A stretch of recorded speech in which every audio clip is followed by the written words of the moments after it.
Hello everyone, welcome back to my channel. आप लोगों को समय रैना के शो के बारे में तो पता ही होगा क्योंकि वो आजकल हर जगह सुर्खियों में छाया हुआ है, on social media, on news, on TV, everywhere. But only for the wrong reasons. आज हम बात करेंगे that what this controversy is all about. So क्या हुआ, कुछ दिनों पहले ही समय रैना के शो का एक मेंबर्स ओनली एपिसोड रिलीज हुआ जिसमें कि Ashish Chanchlani, Beer Biceps and Rebel Kid को एज जजेस बुलाया गया था।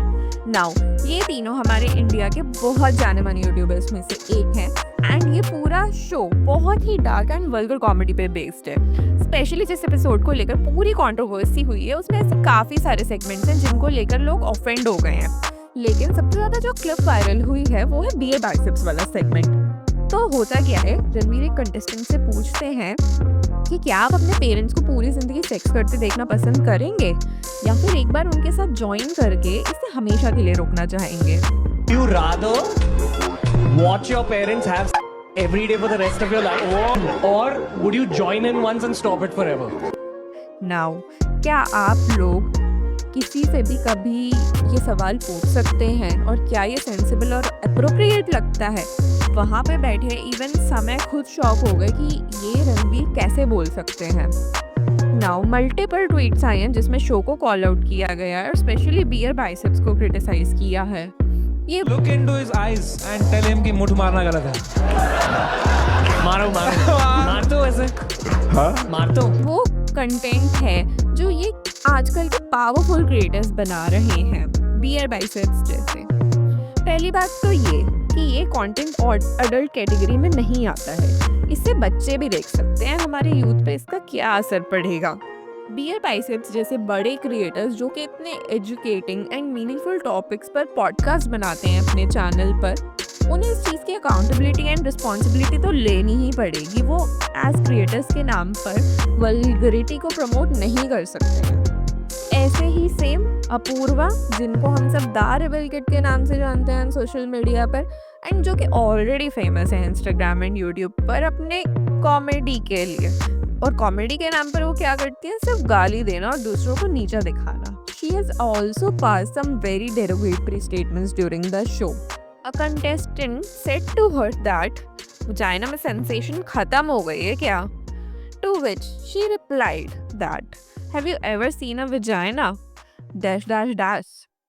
कभी वजाइना देखी है माँ से निकलने के बाद लवड़े?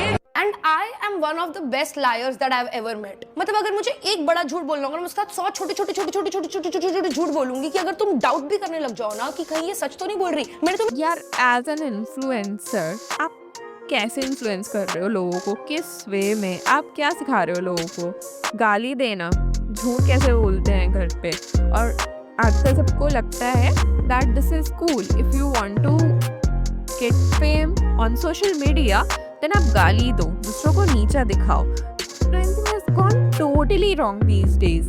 इतनी सब भद्दी स्टेटमेंट्स के बाद बियर बाइसेप्स, समय रैना और रेबेल किड के खिलाफ FIR रजिस्टर हुई है। कुछ लोगों को लगता है आजकल भद्दी बातें करके दूसरों को नीचा दिखाकर कॉमेडी की जा सकती है। जिस तरह के पैथेटिक वर्ड्स इस शो में नॉर्मली यूज करे जाते हैं, इट्स नॉट समथिंग जो कि कॉमन। एवरीवन, मुझे लेट हो गया। ये महिप जी मेरे अंडरगारमेंट्स लेके भाग गए थे। This show has gone down to a next level. इसमें तो ये अपने माँ बाप तक की इज्जत नहीं कर रहे हैं। इतनी सब कंट्रोवर्सीज की वजह से रणवीर अल्लाबादिया के चैनल को काफ़ी नुकसान हुआ है। उनकी नेक्स्ट पॉडकास्ट जो कि बी प्राक, जो कि एक सिंगर हैं जाने माने, उनके साथ होने वाली थी।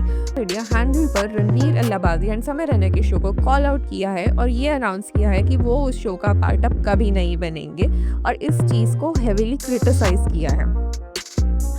मैं ना यार एक पॉडकास्ट में जाने वाला था अभी, जो Beer Biceps, and we cancel that. क्यों? क्योंकि आपको पता है कि वो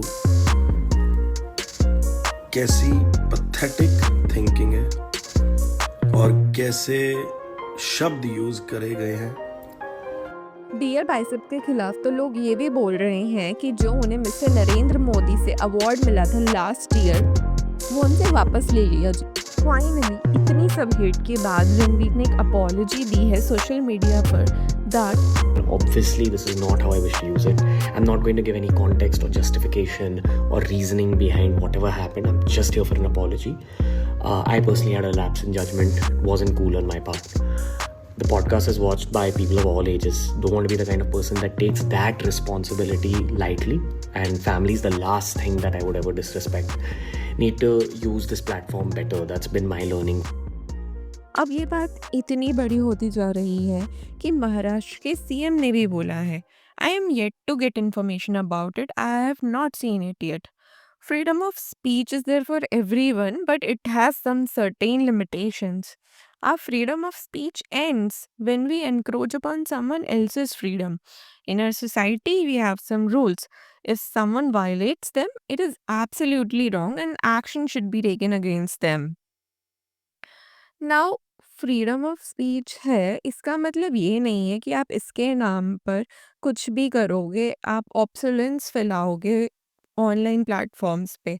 इन प्लेटफॉर्म्स को यूज़ करने के लिए कहीं ना कहीं कुछ सेट डिफाइंड बाउंड्रीज होनी चाहिए, ताकि ऐसा कंटेंट यूथ तक ना पहुँचे और उन्हें गलत तरीके से इन्फ्लुएंस ना करे. आप कंटेंट के नाम पे बेहया बेशरम बातें नहीं बेच सकते हो अपने व्यूज़ के लिए, वो भी अपने मम्मी पापा को लेके. ये भी बोला जा रहा है कि शायद शाम तक उन्हें अरेस्ट कर लिया जाए. So stay tuned for more. Bye.